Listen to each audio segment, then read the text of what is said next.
For the last 6 years, I didn't have a life. I had a routine. Wake up at 5 a.m., crush my dad's blood pressure meds into his applesauce, change his sheets, work a double shift at the diner, and come home to do it all over again. My dad, a retired welder named Frank, had Alzheimer's. It's a cruel disease that steals a person inch by inch.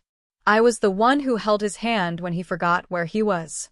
I was the one who fixed the roof when the shingles blew off in 23. I was the one who kept the old farmhouse standing on nothing but spit and duct tape. My brother, Dale? Dale came around for Christmas, maybe. And he always brought his wife, Linda. Linda was a piece of work. She was a bank teller who acted like she owned the Federal Reserve. She drove a leased SUV she couldn't afford and looked at our family home, a modest, siding-clad ranch on 6 acres of Kentucky dirt, like it was a teardown. She always made comments about the clutter, my dad's tools, or the smell, old wood and bleach. I bit my tongue every time because I did it for Dad.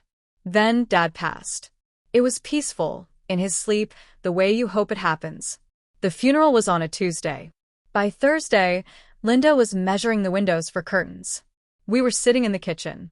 I was drinking black coffee, staring at Dad's empty chair, numb. Dale was staring at the floor, looking guilty. Linda slapped a manila folder on the table. "So," she said, her voice too loud for a house that was still grieving. "We've been looking at the numbers. The market is hot right now.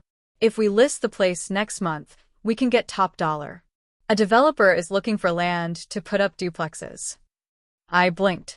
"List the place? Linda, I live here. This is my home." "Well, technically," she said, opening the folder, "it's the estate's home. And since Dale is the executor and the primary beneficiary." She slid a piece of paper toward me.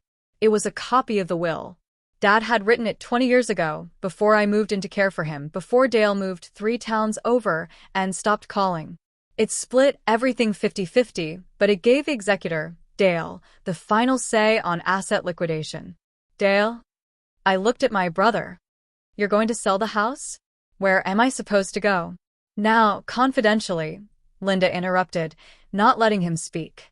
"We need the cash. Dale's truck payments are behind, and we want to put in a pool for the kids.